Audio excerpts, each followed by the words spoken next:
Welcome, and thank you for coming. I understand this is going to be a little intimate. We're inviting everyone to move forward so that we might actually have a conversation. And I have to tell you, I'm so glad you've come to talk about kids in pain today. Adults often get uncomfortable about talking about pain in kids and teens. It's a difficult thing to witness in ourselves, pain, and it's a difficult thing to see in young ones as well.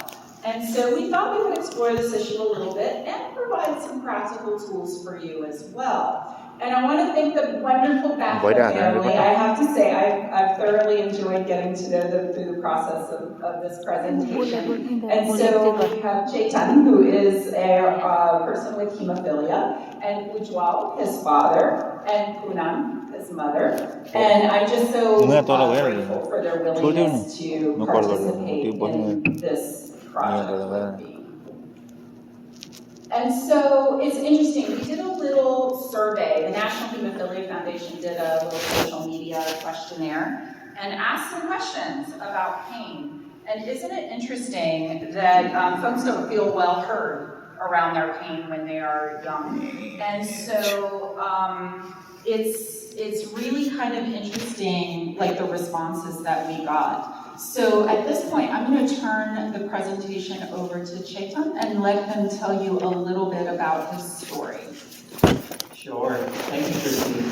Hi, everyone. My name is Chetan Bhavna, and I have severe hemophilia A. Hemophilia A severe. There we go. It's one or the other, right? Funny enough, when I was practicing, I made that same mistake, and I'm just going to go with it.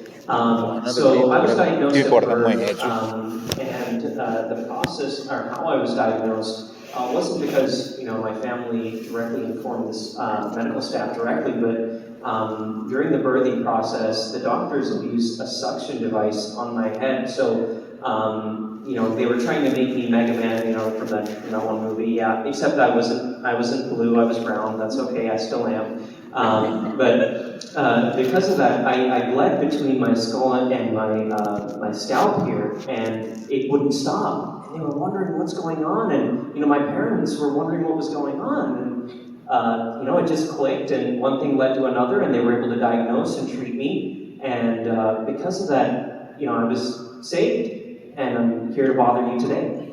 But also because of that, I was in the ICU as a baby, and we know that, at least now, even though working memory isn't developed fully until later in life, emotional memory is right there when you're a baby, and it affects you as you're growing up and into adulthood. And I certainly noticed the effects, or at least, my parents told me about this, but as a toddler, I was an extremely angry child, and I would shout and scream, and I didn't have any other way to express it. And of course, a lot of kids do that, but especially when dealing with pain, kids that are diagnosed with a bleeding disorder have this external thing that they're dealing with. They don't know how to process it, and that typically reflects in that way, and it did for me. And this meant, like, my dad was trying to say, come inside a room, and I was angry at him, so I would push against the door so hard that my entire back bled,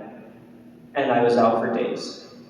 And that had to have been difficult for them, because they had to reevaluate, okay, so how do we handle raising, this child to make sure that, whatever parenting method we're using, we're safe, and he's safe. And growing up, fortunately, we were able to come up with some resolutions together, but, the pain was still always there. Especially later on in life, I had a left ankle as my target joint, and I would bleed there constantly, every day. The factor wouldn't even work. I was infusing a dose that was equivalent to an adult, twice my weight, and nothing. It would bleed every single day still.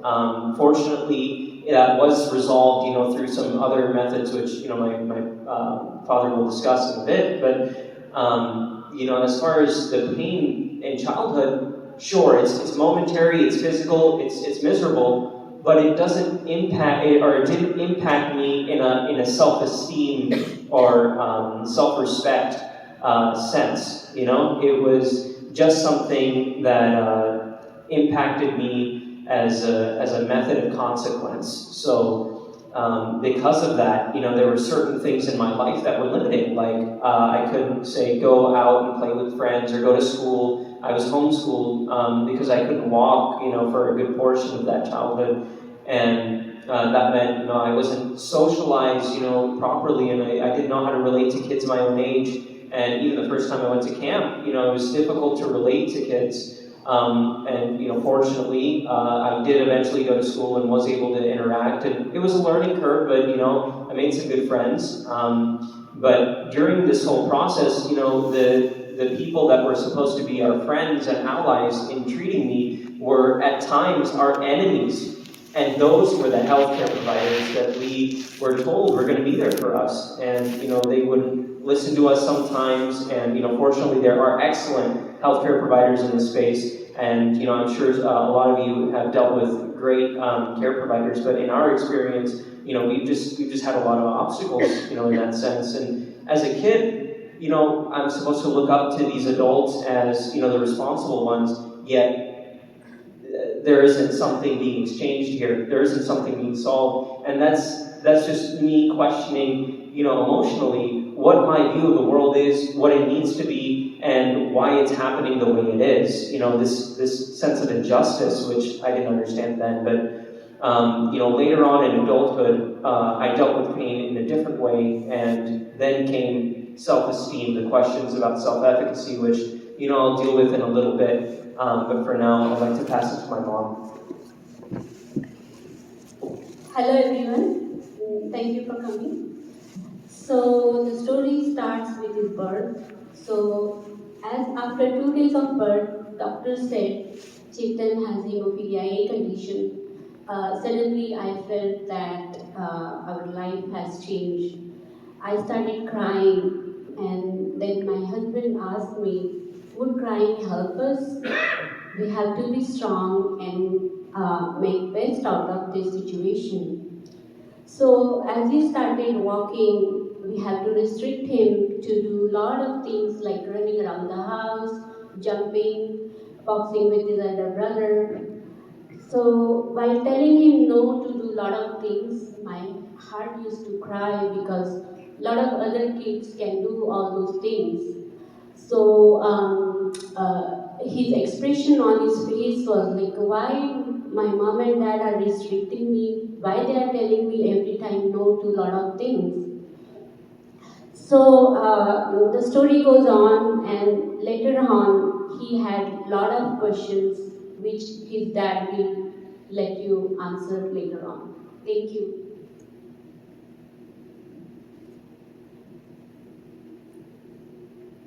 So we wanted to talk a little bit about the nerdy stuff, like what's actually happening when we're dealing in pain, okay? So when we're talking about pain, we need to bow deeply to the body and how it's actually built. Pain is real and emotional always. The brain has an interesting way of registering it. Pain, anger, and fear all start the fight or flight system in the body, which actually has the ability to shut down the logic center. When you are in pain, when you are angry, or when you are fearful, you are in an altered state, okay? We cannot underestimate the power of that. And what's so interesting is that the same neuropathways that register physical pain also register emotional pain. So a kick to the shin is exactly the same thing as getting called a name in the brain, okay? But what's interesting about that is that social support is actually a modulator of physical pain. So what's so interesting is that people who are socially isolated are at greater risk for chronic pain conditions. So a support a person receives around their pain actually can either increase the literal symptoms of pain or decrease them as well. So how you witness pain can become a determinant of the kinds of sensations that are coming up for a person. The brain is also a very powerful tool in pain management.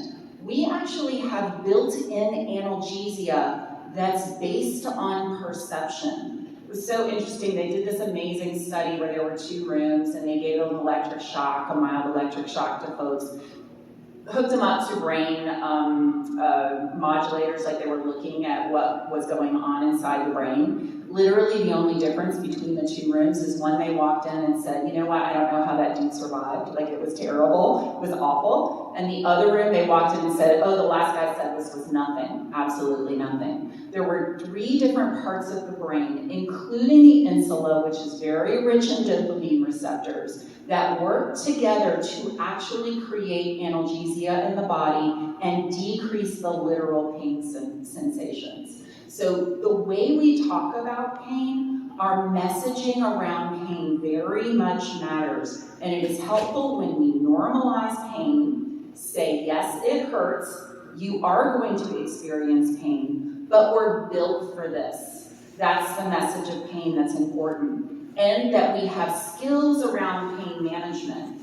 And so it's so interesting, the concept of overwhelming stress that we cannot manage on our own, actually comes from our belief systems.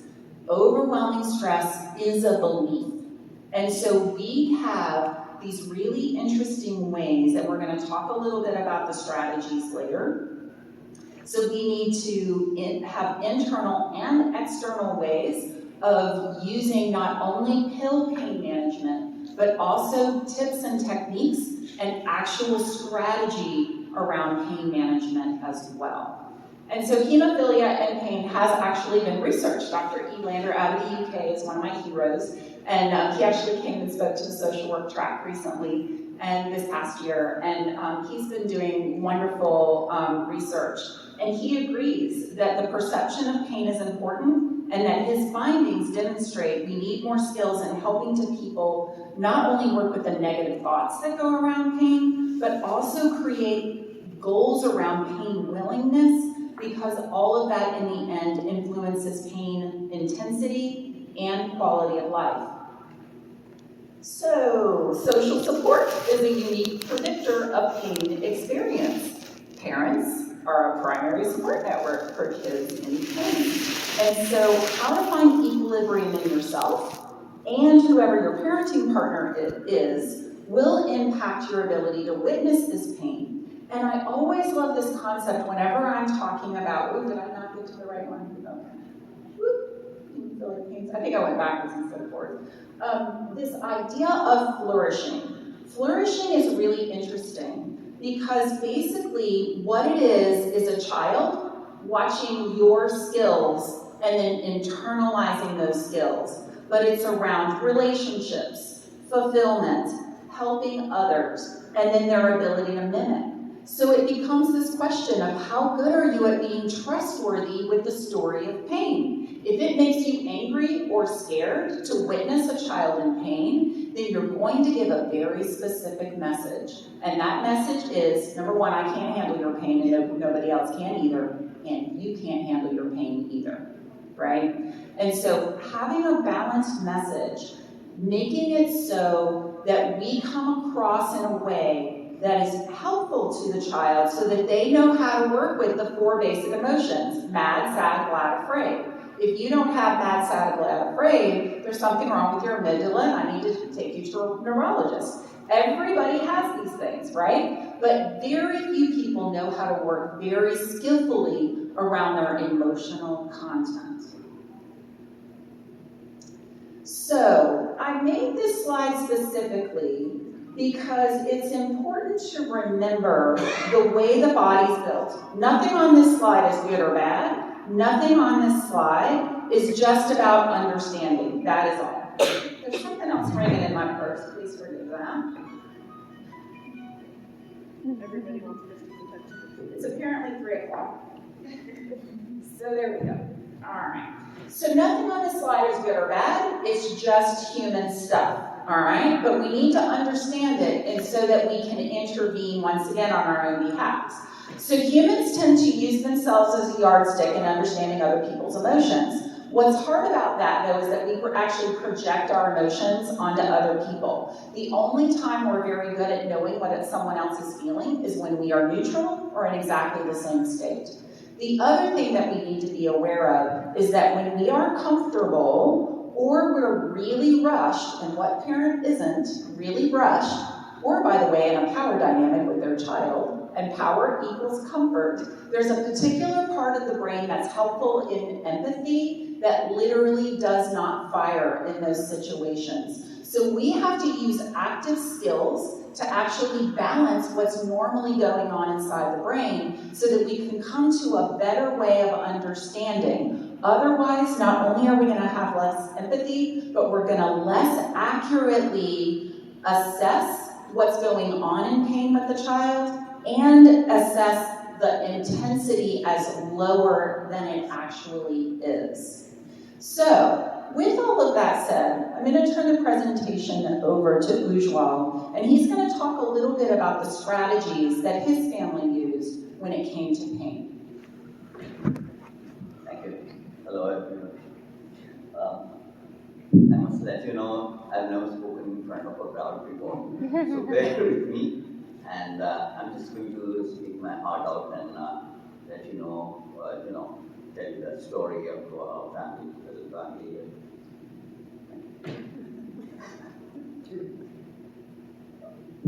So, Chetan was born, and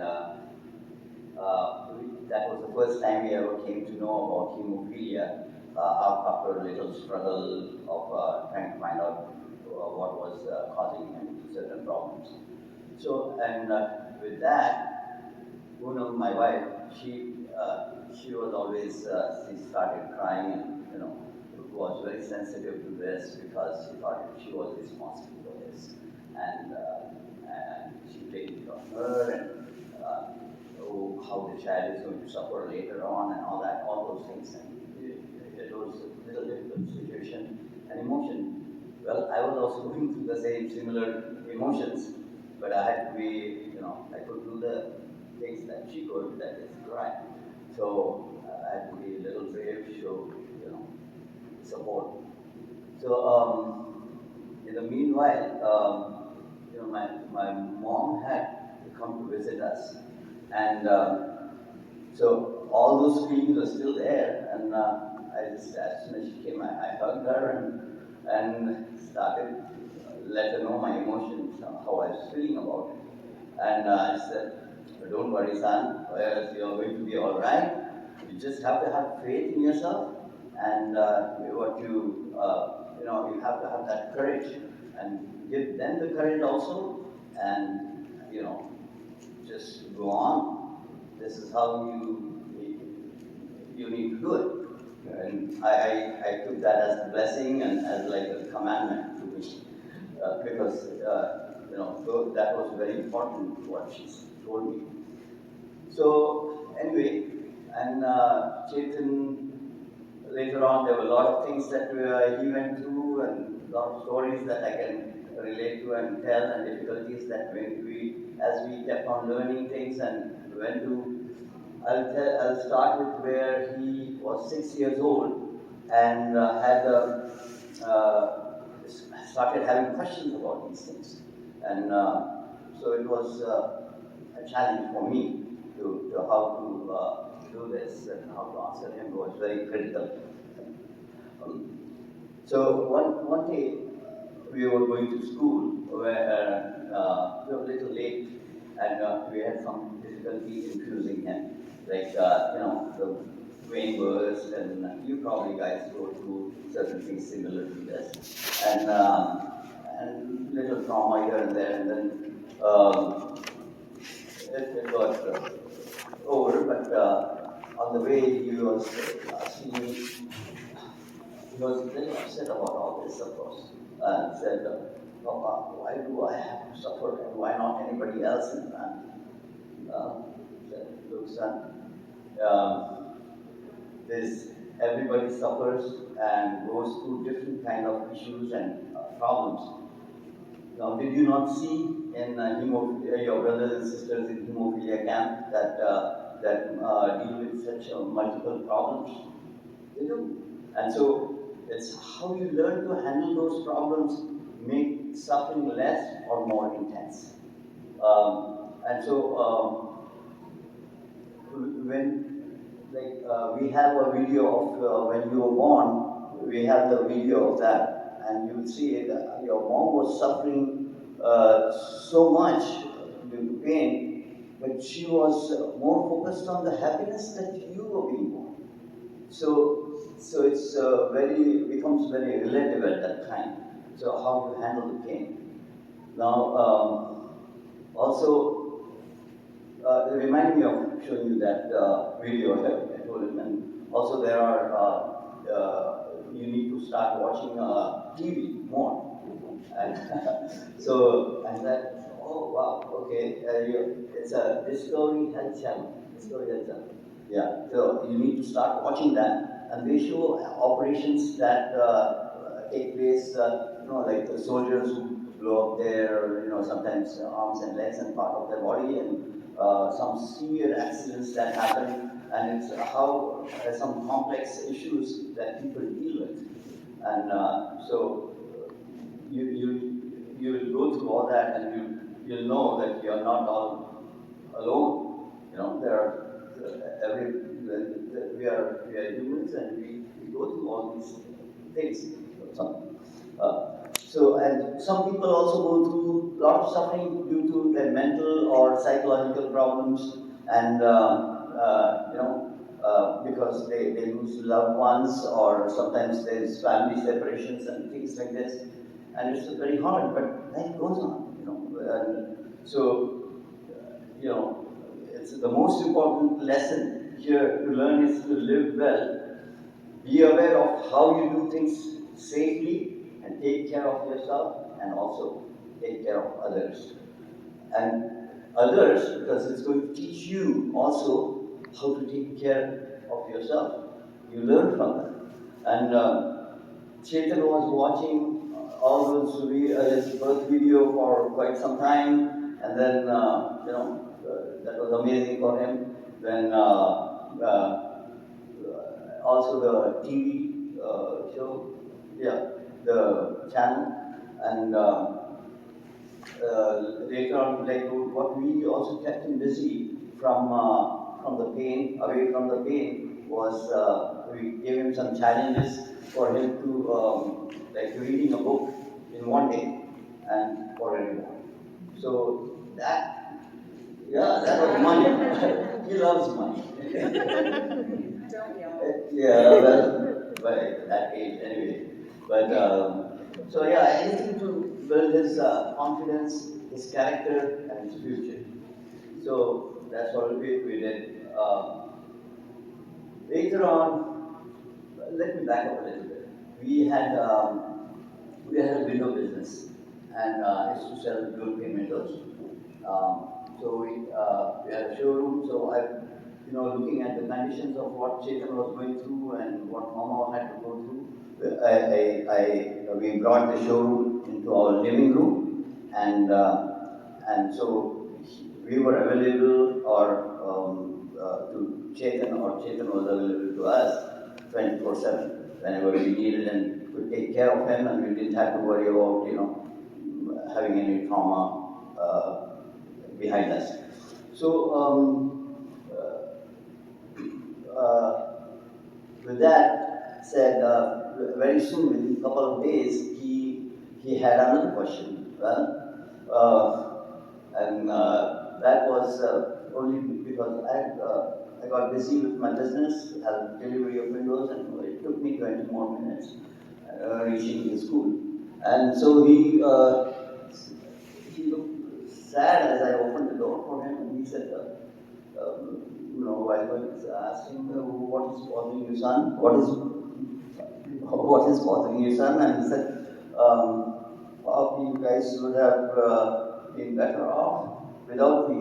I'm so much trouble to be taken care of, isn't it? I said, what? Whoever told you that? How do you get this idea that you're trouble to us? Instinctively, I thought, this is an incredibly important question. That's how I answer this question would be playing in the back of his mind for the rest of his life, maybe. And I better be careful about this, how I handle this. So I thought I should inspire him in fact. Inspire him looking at the situation that he is in. So, I told him, on the contrary, we know we are actually blessed because of you, and we understood life better. We have become more ambitious to build a better future for you with your help. Because you are so helpful that you also help us during our business. When our customers have their children come, you entertain them, you play with them, and that is really helping the business a lot. And my customers also, they are very impressed of your intelligence. So you even answer phone calls. So we are really very proud of you, and even in school you do so well. Your art, language, and maths, everything is so great. So it's going to be very easy for us to teach you how to take care of yourself with your intelligence, of course. So he was all good with that. One thing I learned that if you confide in your child, and tell them what qualities you see in them, they always try to fulfill or keep that, maintain that image that you have created. And so, or even do better. So, anyway, the next thing that happened after some time elapsed, and he was about 7 years old, when he had lost his two ports. He had two ports that went bad, and then he had a PICC line in his arm. So they went bad, and he was given a time for putting another port. Now we all come with just for main arteries, and so he had lost already two arteries, so only two were left, and now they're going to cut another artery to put a port. So which was really very scary for us, and this was a big decision what we had to take. So in the meanwhile, we decided let's try giving him, teaching him infusion on this. So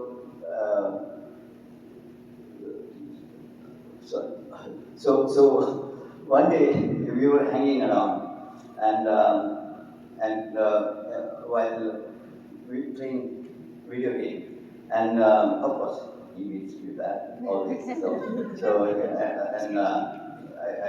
I commented, and I told him, hey, you're just amazing how well you play, and I can't even come any closer to you. But would it be great if you could use your skills to actually help someone and save his life? I said, what?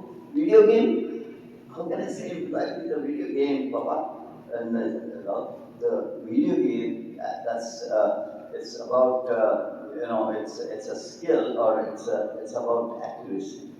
And with you can easily infuse someone with that much precision, and if you practice well and even infuse, whenever you need, you could infuse yourself too, if you want to. But you could practice that on others. And that would be the best thing.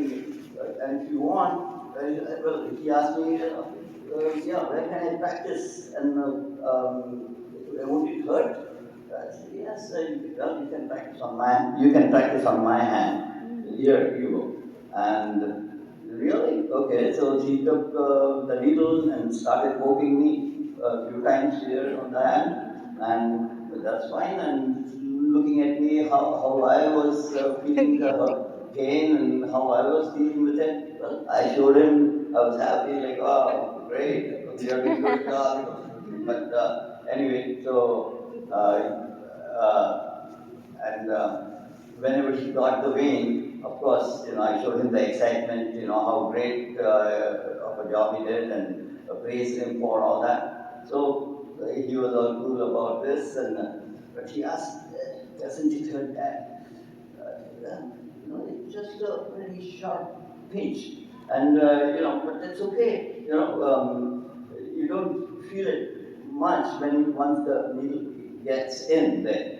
So, but the trick to no pain is that you assume that this hand is not yours. It is somebody else's hand.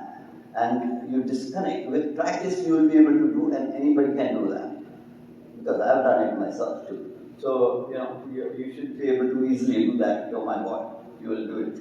So, and sure enough, he tried that, and success followed, and he started infusing thereafter forever.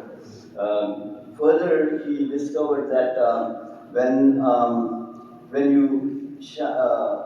focus the light from the side, from the side instead of from the top, instead of from the top, you can see the finest veins more clearly. So, if anybody has tried that or know about it, otherwise you please go ahead and try it. It really helps a lot. Then there was one more thing I need to talk about is how he has a target joint, that is left ankle, and it was how we dealt with that issue was that Chetan's activities had increased a lot, and he started wrestling with his brother. Okay. I actually love how they work together. I just love it. With this? Oh, would you like me to go on with this? Yeah. Okay, all right, thank you. No. No. So only one no, and the rest is yes, so I know in the majority. So, all right. So his started wrestling with his brother, and all the time, hurting himself. So his ankle started actually acting up. So what? So we started infusing him every day, and it did not help him at all. In fact, the pain was increasing quite a bit more, and I'd carry him from room to room, bathroom, kitchen, bedroom, living, everywhere, whatever he said, except the school, of course, because too much pain. He was like bedridden, and so we said, so one day, at that time, used to help him little massage here and there, and so I was massaging his foot, ankle, and I saw his veins little more clearer, different than the other foot, and some swelling, as well as his skin was very tender. I'd seen something similar when I was growing up in India, the other people, and over there, the more common medicines were like herbal medicines, or they call it Ayurveda, and also homeopathic medicines. And I've seen the results also, people getting well very quickly with that, and so that reminded us I need to try this. So I called my doctor in India, and then family doctor, and he sent us some medicine, and we gave him the medicine. Soon, he was relieving a lot of gases, but he surprised us. He started walking around the house, and that was just amazing. That was like a Christmas for us, So because now that big problem, unknown, was over, and so we decided we were going to go to India, and we went to India, and then gave him additional treatment over there. And within about 3 months, he started going up and down 3 floors, up and down, with no issues at all, no pain, nothing. So it really worked well. So anyway, then after we came back, we showed his doctor, and his doctor was just amazed looking at Chetan. He had completely changed, and they started. Of course, he was a Chinese doctor. He understood. He knew alternative medicines, but he told me, hey, if that works for me, this is off the records, of course. If it works for him, just continue. Don't worry about it. And so, yes, we did that. After that, Chetan started jogging, and for a mile, which was great. And now Chetan is, of course, meditating. He fasts for about 36 hours, almost every week or 10 days. 36 hours he fasts, and then he treats himself with yoga. Of course, yoga. He does yoga, Ayurveda, and homeopathic medicine together with his infusion. That's the factor 8, and thank God we have factor 8. And so everything that helps is soul, body, and mind. So thank you very much for listening. Thank you.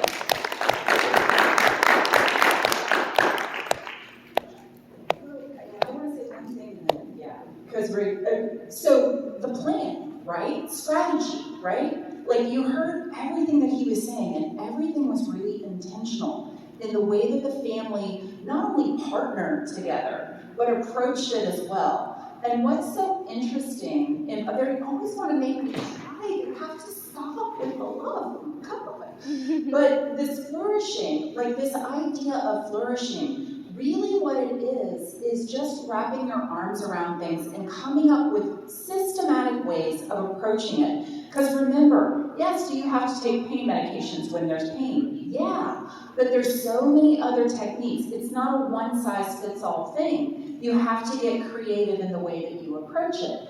And so I put a couple of ideas on here to just get some, things started, and then I'm going to turn it over to Chetan to tell you how that when, as an adult, he created his own plan around pain management as well. Thanks again, Christine.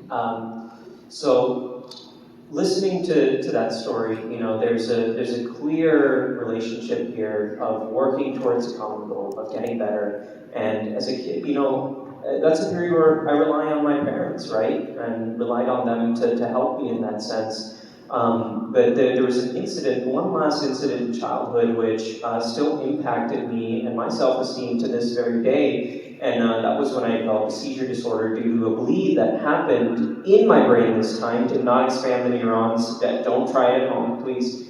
But because of that experience and the ensuing seizures that then developed, later on in my adulthood, when I was starting to take care of myself, as an adult, moving away for college and being alone, I started to have to deal with this pain, myself. And there were moments where I recognized before every action, there's a decision. And that decision is my responsibility. Okay, great, I have choice as an adult now. But that also means there could be consequence. And say, oh, you know what? I'm going to go to Washington days. I'm going to wear some dapper shoes that don't have orthotic support. Yeah, I'm going to look good. Bad idea. Because I wound up hurting my foot so bad that I developed tendonitis. And eventually, I was using a cane. I was even wheelchair bound, no matter how much we infused, whatever anti-inflammatories we tried, nothing helped. And, through that experience, I went to an orthotic orthopedist, and they made this carbon fiber custom insole. And I was like, yeah, insurance is paying $300 for this, so great.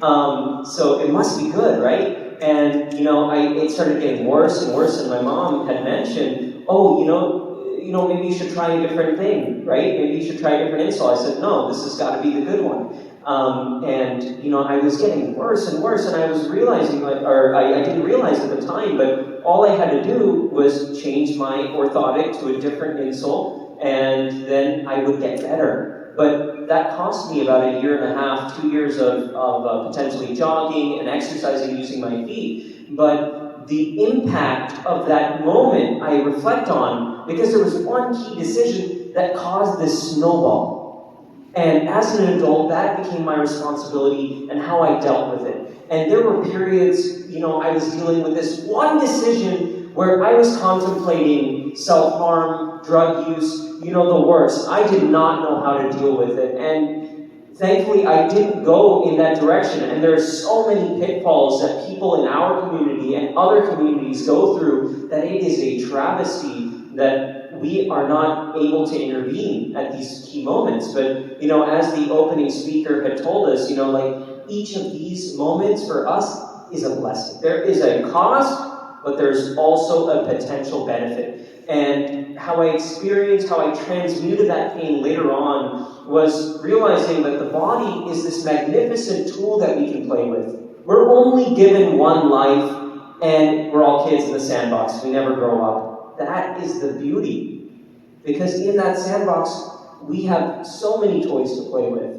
And one of those toys is changing my mental state, trying different things with my body, things that work in my context. Because these emotions that come up, this emotional pain, self-esteem, is it my fault? Am I worth it? That emotional pain, okay, let's take that same energy and put it to something else. Use some gratitude practices like, okay, this is the cost, sure, and this is feeling like a needle, right? This is feeling like physical pain, but what made me smile today? What's something that made me happy? And what am I grateful for? What's something I did well? So through these practices, along with meditation, along with yoga, and a new perspective, I started to get emotionally better and comfortable with being in that wheelchair at the time. And thankfully, I got better from that. But, I'd like to think that if I was in that same position, that, I'd still be living, the meaning of my name, which is energy in Sanskrit, Chaitanya. And, I hope that all of us here, we've shared that energy with you to live an optimistic life for your kids. And I hope that as a patient, I've given you a perspective that'll help influence your parenting choices and decisions and give a great life for your children. Thank you. We're so good at it. Got a little more nerdy stuff to go. Ready? So it turns out neutrality is a practice. Oh, who knew, right? And so there are actual techniques you can use to create that neutrality in your world in order to be able to respond with more intention. And so on the screen, I've got a couple of examples of things that are super helpful.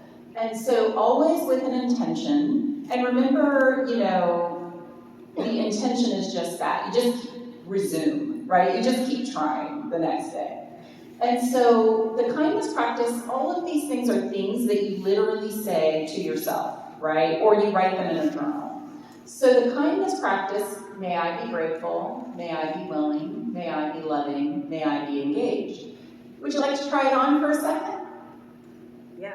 You willing to practice with me? All right, thanks, Gina. At least somebody will. I love that. So if you just find some kind of comfortable position for no other reason than it'll keep you out of pain. Basically, you just repeat the phrases over and over and over again. It turns out that we're distracted about 50% of the time, human beings are. And in that 50%, our thoughts are negative, they are deep, and we believe everything we say to ourselves. 70% of the things you think are not helpful to you. That's normal psychology. You do that, I do that, everybody does that, okay? So what do we do instead? We do things like these phrases, okay? So that we can take our toes out of that negative skew and actually focus on something different. So, just repeat in your head, may I be grateful, may I be willing, may I be loving, may I be engaged. And then you loop it. May I be grateful, may I be willing, may I be loving, may I be engaged. Now, if you're anything like me, at some point you get a beat going. May I be grateful, may I be willing, may I be loving, may I be engaged.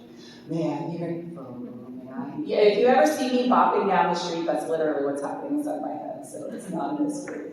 May I be grateful, may I be willing, may I be loving, may I be engaged. The commonality practice is one of my absolute favorites, because this one, when you're engaging with other people, can really get you. Because you know what? They're coming at you, and they mean you harm, right?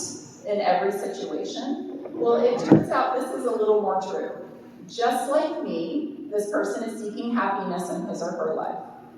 Just like me, this person is trying to avoid suffering in his or her life. Why are they acting like a wackadoo? That's one of my favorite words. Why are they acting like a wackadoo? They're acting like a wackadoo because they're trying to find some happiness in their life, right? They may be mistaken, but the reality is they're just looking for some happiness. That's all. Just like me, this person has known sadness, loneliness, and despair. Please remember, one of the things that creates the most commonality is our suffering. You may remember the old song, it's the cracks that let the light shine in, right? He's like, no, the cracks don't let the light shine in. Oh, you don't remember the old song, yeah. But sadness, loneliness, and despair are universal. They are not necessarily diagnostic. And so just like me, this person is seeking to fill his or her needs. And just like me, this person is learning about life. So if you can take these kinds of sayings, these phrases, you don't have to believe anything that's on this page. All you have to do is get yourself to not think the negative thought. If you turn and you pivot towards the positive thought or the neutral thought, remember, we don't always have to go for the positive thought. It doesn't have to be the opposite. It can just be the neutral thought that can get us there, right? What this does is set up a situation where, once again, we are going for the neutrality that allows us to respond differently in the moment and allows us to move towards something new in our lives. This whole idea of goal setting really isn't as difficult as we make it to be. It really is just moment to moment redeciding. Because of course you're going to forget. Of course things are going to get in your way. And that's always my next question. Whenever I'm doing any kind of social work intervention, my first question is, what got in the way? We made a plan. Of course we made a plan. But what got in the way of it? Because that's what's interesting. When we have pushback against doing something new, whether it's embracing pain management, whether it's trying something new, whether it's a new skill, whatever it is, there's always pushback. There has to be, because that's the way the brain is built, okay? And so really looking deeply into that. One of the things that Ujwal didn't mention, but was said over and over again when we were practicing, is, yes, Pooram and I talked about an end. And Pooram and I talked about an end. Over and over again, revisiting whatever the question was, whatever the concern was, whatever was going on, they would continuously talk through, what was working, what was not working. They looked at their plan on a regular basis. So it is important. And you have partners. That's one of the nice things in bleeding disorder is if you're doing this by yourself, that can be a choice. There's HTC social workers, there's social workers at chapters, there's chapter events, there's your fellows coming to this event, getting other people's phone numbers, talking, doing the next right action. There's tons of resources online. You can connect with the National Hemophilia Foundation on their website or in person. There's tons of ways of getting connected in this community. It's actually a rarity in medical diagnoses to have this much connectivity. Take advantage of it. It's important. It's so interesting because it's actually part of what retunes the brain in the end. Okay? So we're going to open it up to questions. Just for the family, or if you really want the more nerdy stuff, I'll answer questions too. But what was your experience in this presentation? Yes? I have a questions to the family because certainly everybody, we are from the different cultures, and then, different cultures, if somebody has this kind of diagnosis, they treat different way, and then also in the family, like ourselves, we think in a different way, like our social status, like what the other people says, and if they say something to us, take it, differently. I mean, we feel maybe demeaned or like, I mean, kind of like, not, I mean, treating us like equally in the society. Yeah. So, I mean, you guys have like 24 experience because Yeah. my son is just like a 3.5. I'm just completely, I mean, new to this, community or this society. So, how you guys like, just like communicate within your relatives, within your friend circles, and also for the specific to Chetan, like, I mean, would you think that like maybe these things my parent would have already shared to my siblings or my cousins or my relatives? It would be better, for me that like they already knows, then I shouldn't have to be, feel take it differently, or you think that like something, or they shouldn't have to share that things, so I shouldn't have to be, treated indifferently. No, I understand your question. Yeah, thanks for asking the question. Actually, the most important thing is as family comes first, I think. Don't worry about what people will think about this and that. And if you can tell, in fact, let people know, I would, tell you to actually let people know so they are more careful of how they also handle your child. And in case of emergency or anything happens, they know, they are aware. Even in school, they must have told you also if you go to hemophilia camp, they will tell you that yes, let everybody know. And that's the lesson we learned from hemophilia camp. But we were never afraid, or we're not, because as we talked, every time we talked with children, and the whole family always got involved in every small piece of, any decisions that we made. But we were not afraid of telling people and, let them know it's okay. And if they feel something, they're not necessarily your best friends. Yeah. If they care about you, they will always be with you, Yeah. try to help you, not criticize you for that. Does that answer your question? Yeah. That's, and then for Chetan, like, is there anything specific thing that like maybe you feel like well you are within your with your friends or circles that okay, oh that things maybe my parent would have already shared with my relatives or my their friends, so that their kids treat me equally, or something they didn't share, so I mean they shouldn't have to share, so I could feel better. Yeah, sure. So growing up, whenever we would visit, my dad's side of the family in India, they all live as an extended family in one place, like one building. And so Yep. I had the opportunity to play with my cousins, just right then and there. And the first time I went, there were a lot of cousins I met for the first time that, we told them, like, he has hemophilia, this and that, be careful. And there were moments, sure, where I felt not consciously excluded, but like they were extra careful because they didn't know. But what that was love and concern.